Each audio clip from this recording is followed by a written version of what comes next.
Hello everyone, कैसे हैं आप सब।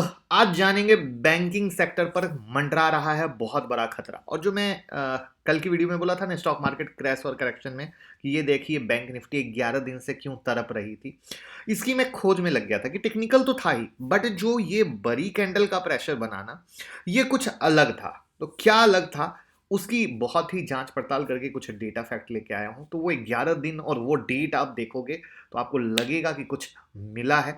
तो बहुत ध्यान से सुनना है। साथ में आपके स्क्रीन पर एक से एक बेहतरीन वीडियो है। स्टॉक क्राफ्ट आईपीओ अप्लाई करें ना करें और भी अदर देखें, फायदा होगा। और टेलीग्राम ट्विटर से जुड़े रहें। स्टॉक मार्केट की सारी ब्रेकिंग खबर एक ही जगह, 10 ऐप डालने का काम ही नहीं, सब कुछ आपको एक जगह मिलेगा। तो बस फॉलो करें।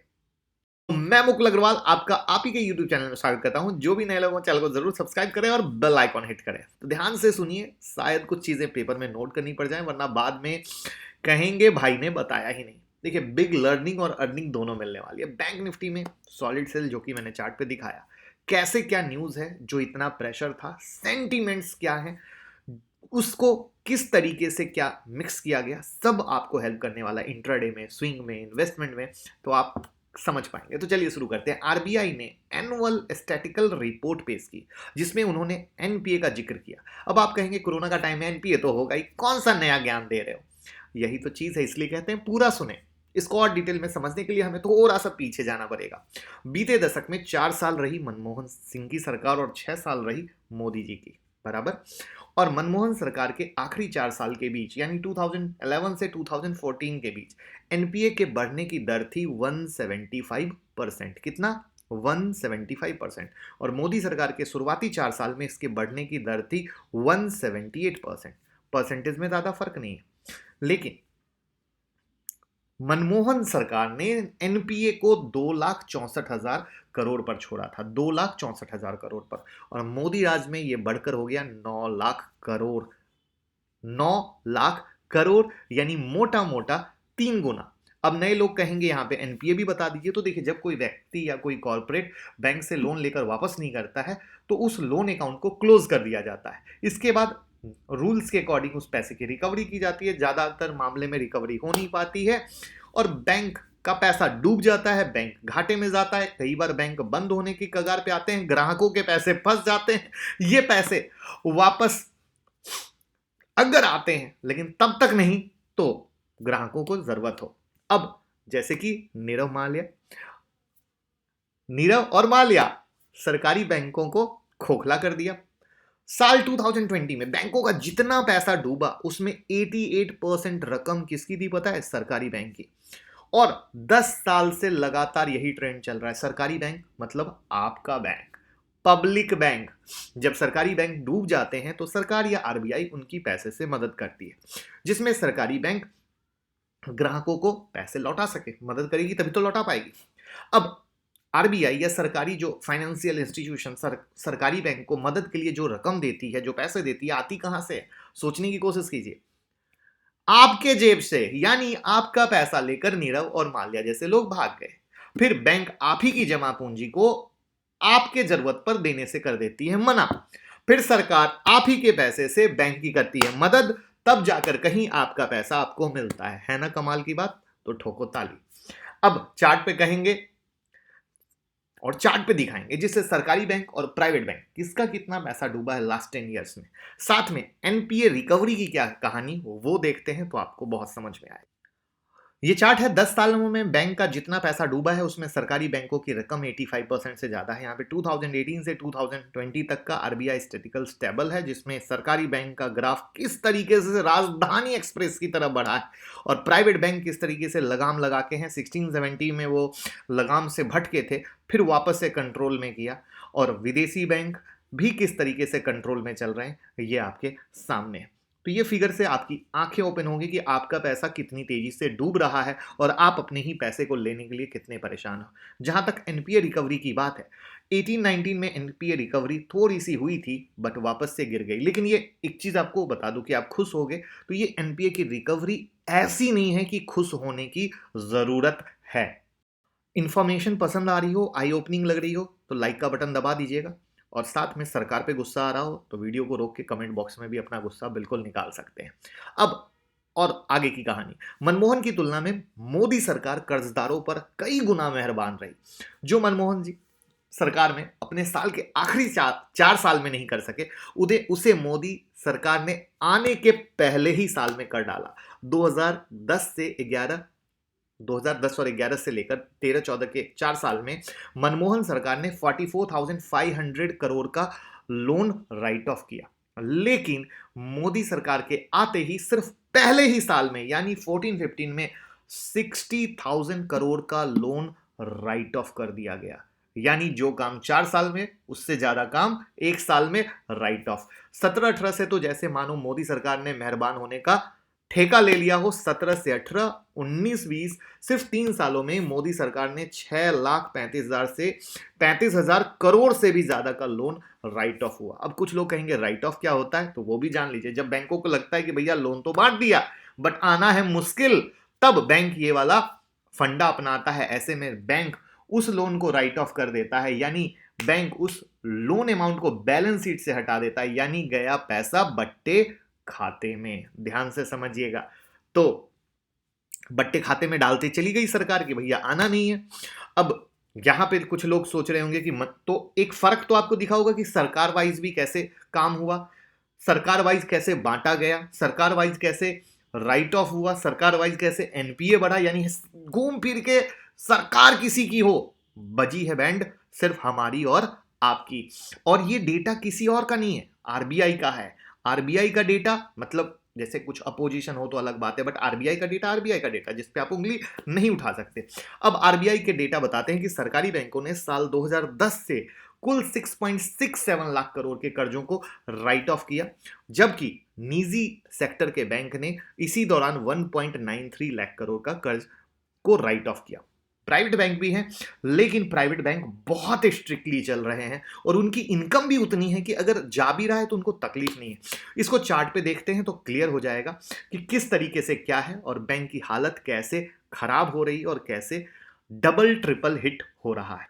अब ये देखिए, ये आपके सामने है राइट ऑफ का आंकड़ा 2010 में, 11 में, 12, 13, 14 किस तरीके से ये राइट ऑफ सिर्फ बढ़ता ही लगातार चला गया है एज पर आरबीआई डेटा। और मुझे लगता है कि अब आपको जब समझ में आ रहा है कि सिर्फ आपका पैसा डूब रहा है तो आपका गुस्सा तो बढ़ता ही जा रहा होगा। यानी कहानी क्या हुई, आपका पैसा बर्बाद, अमीर आप ही के पैसे से मौज ले रहे हैं। वैसे पिक्चर अभी बाकी है मेरे दोस्त, आप कमेंट में बॉक्स में बताएं तो क्या लगता है सरकार को शुरू से कुछ एक्शन लेना चाहिए था, नहीं लेना चाहिए था। हमारे आपके मेहनत का पैसा भैया हिसाब तो बनता है, लेकिन कोई नहीं। अब शुरू करते हैं पिक्चर का पार्ट 2। जहां बैंक बड़े बड़े लोन से परेशान थी और बड़ा एनपीए बढ़ता जा रहा था, वहीं होती है एंट्री कोरोना की। कोरोना की मार से जूझ रहे रेहड़ी पटरी वालों की मदद के लिए प्रधानमंत्री स्वनिधि योजना के तहत दिए गए लोन तेजी से एनपीए बन रहे हैं।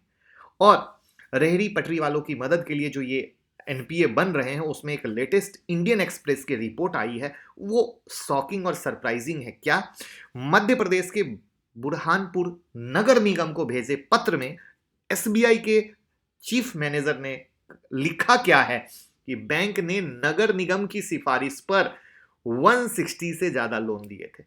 इनमें से कई कर्जदारों ने एक भी इंस्टॉलमेंट नहीं चुकाई। ये आपको कुछ अजीब नहीं लगता? ये नगर निगम की सिफारिश बीच में कहां से घुस गई? कुछ तो गड़बड़ है दया, पता तो करो। ये नगर निगम वाले कब से ऐसा घुसने लग गए? अब आप कहोगे ये पीएम स्वनिधि योजना क्या है, तो इसको भी जान लीजिए कि इसके तहत बिना गारंटी के सिर्फ 7.25% के इंटरेस्ट पर 10,000 रुपए तक का लोन दिया जाता है। लोन समय से चुकाने पर इंस्टॉलमेंट में भी छूट मिलती है और आगे की लोन की सीमा भी बढ़ जाती है। फिर भी कर्जदार लोन नहीं चुका पा रहे इतना इजी होने के बाद। जिन बैंकों का एनपीए ज्यादा, उन पर ही लोन का बोझ। सरकारी आंकड़ों के मुताबिक योजना के तहत बैंकों ने 13.27 लाख लोगों को 1300.76 करोड़ का लोन दिया। मतलब 13.25 लाख लोगों को मोटा मोटा 1300 करोड़ का लोन दिया। और इस योजना के तहत लोन देने वालों में झंडा लेके सबसे आगे हैं एसबीआई, और इसके बाद लोन देने के मामले में दूसरे नंबर पे हैं यूनियन बैंक ऑफ इंडिया और उसके बाद है बैंक ऑफ बड़ौदा। यानी लोन देने में प्रेशर उन्हीं पर है जिनका एनपीए सबसे ज्यादा है, और ये है खतरनाक कहानी। अगेन यही नहीं रुकती, मुद्रा लोन ने भी सरकार की प्रॉब्लम को बढ़ा दिया, एनपीए को बढ़ा दिया। सरकार की सबसे महत्वाकांक्षी योजना थी मुद्रा लोन, राइट, उसमें भी एनपीए जबरदस्त बढ़ चुका है। इसके अंदर में 50,000 से 10 लाख तक का लोन दिया जाता था, और फाइनेंस मिनिस्ट्री के जो डेटा है उसके अनुसार 2019 से 20 तक कुल मुद्रा लोन का 4.92% एनपीए बन चुका था। अब आते हैं उस 11 दिन के टाइम फ्रेम पे। 11 दिन से बैंक निफ्टी अपर लेवल में रुक गई थी, और ये डेटा पता है कब रिलीज हुआ था? कब? 7 जनवरी को।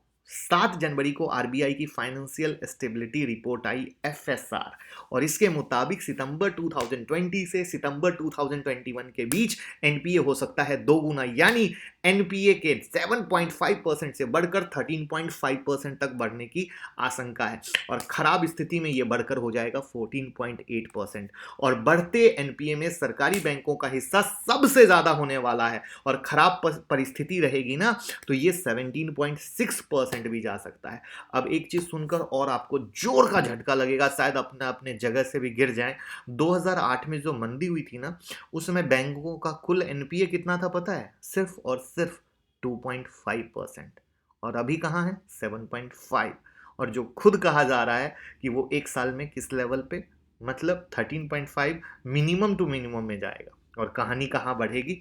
यानी अब कितना कंडीशन है ये आप समझ सकते हैं, और क्यों 11 दिन तक रुकने के बाद जो प्रेशर दिखा वो आपके सामने है। तो आरबीआई के मुताबिक 31 मार्च 2020 तक देश का कुल एनपीए करीब 9 लाख करोड़ रुपए था, 31 मार्च 2020 तक। वह भी तब जब 2017 से 2020 के बीच 6.35 लाख करोड़ के एनपीए बट्टे खाते में डाले जा चुके थे। और एफएसआर जो ये डेटा है, ये इकोनॉमी की तस्वीर को पेश करता है, जिसमें अलग अलग सेक्टर को बताया जाता है। तो रिपोर्ट में ऐसी आशंका जताई जा रही है कि कई बैंकों में पैसे की कमी हो सकती है, और भारत में बैंकिंग इकोनॉमी की रीढ़ की हड्डी है, और सारा प्रोसेस ही उसी की तरफ घूमता रहता है, और उनकी रफ्तार में अगर गड़बड़ी आई तो इकोनॉमी पटरी से आएगी। साथ में बैड लोन जो बढ़ रहे हैं बड़ी समस्या को पैदा कर सकते हैं, और बैंक को अगर उनका पैसा टाइम पे ना मिला तो आगे लोन देने में भी समस्या होगी, यानी लोन लेने वालों को बहुत मुश्किल होगी। और सरकार एनपीए का बोझ कम करने के लिए बैंकों को बेल आउट पैकेज भी दे सकती है। लेकिन क्या आपने सोचा ये पैकेज देने के लिए पैसे आएंगे कहां से? एजुकेशन में से काटेंगे, हेल्थ फैसिलिटी में से काटेंगे, यानी एक तो जिस सेक्टर में ऑलरेडी कम पैसा जाता है वहीं से और कट के यहां पे जाएंगे। तो ये वो चीजें हैं जो चीजों को बिगाड़ रही है, और कोरोना की वजह से एनपीए तो बढ़ा ही बढ़ा है। तो ऐसे में अब कैसे एनपीए के लिए जो बैड बैंक पे विचार कर रही है वो एक देखने वाली बात होगी। और एक डेटा और आपको दिखाता हूं, ये वो डेटा है जिन बैंकों में सबसे ज्यादा एनपीए है, सरकारी बैंक, प्राइवेट बैंक, नाम के साथ और कंडीशन के साथ। आंकड़े 1000 करोड़ में है, तो आप समझ जाएं कि क्या है हालत। जहां पे प्राइवेट में आईडीबीआई सबसे आगे, उसके बाद यस बैंक, उसके बाद जेएनके, इंडस बैंक और कोटक महिंद्रा, और सरकारी में तो एसबीआई तो है ही लीडर, उसके बाद PNB, bank of Baroda, bank of India, union bank. तो क्या है कहानी, और साथ में बहुत तेजी से बढ़ने वाले बैंकों का एनपीए आपके सामने है। सितंबर 2020 में क्या है, सितंबर 2021 में क्या हो सकता है, और किस तरीके से जो आरबीआई का डेटा कहता है कि अगर इकोनॉमी पे खतरा बढ़ा तो 14.1 या बहुत बढ़ा तो 14.8% तक जा सकता है। यानी समरी क्या है, एनपीए बढ़ते हुए और इकोनॉमी की हालत खराब होते हुए, दैट्स द रीजन आपको बैंकिंग पे खतरा दिखा। तो प्लीज बी केयरफुल। और साथ में हमें तो लगता है कि इन चीजों पे सरकार को भी डेफिनेटली कुछ एक्शन होना चाहिए, क्योंकि मोस्टली जो ये छोटे पैसे से कुछ नहीं होता है, बड़े पैसे जो प्रॉब्लम करते हैं ये बड़े बड़े लोग लेके भागते हैं, उस पर कुछ ना कुछ नकेल कसना चाहिए जिससे कि कुछ ना कुछ हो। और इसमें किसी भी गवर्नमेंट की कहानी नहीं, एक देश के हिसाब से सोचना चाहिए, और देश के हिसाब से सोचते हुए ही काम होना चाहिए, ऐसा मुझे लगता है। बाकी आपको कैसा लगा, कैसी हमारी मेहनत लगी, क्या आप चाहते हैं इस तरह के कुछ आर्टिकल और आपके साथ शेयर करें तो ज़रूर बताइएगा। तो ये है ओवरऑल बैंक निफ्टी, क्योंकि इम्पैक्ट तो कहीं ना कहीं बैंक निफ्टी इसी तरीके से बैंकिंग पे पड़ता है जो आपको देखा गया। और किस तरीके से 11 दिन की पूरी कहानी थी आपको समझ में आई होगी। मेहनत अच्छी लगी हो तो वीडियो को शेयर ज़रूर करें, जिससे लोग समझ सकें कि क्या हो है हालत और क्या है चीज़ें। Thank you so much.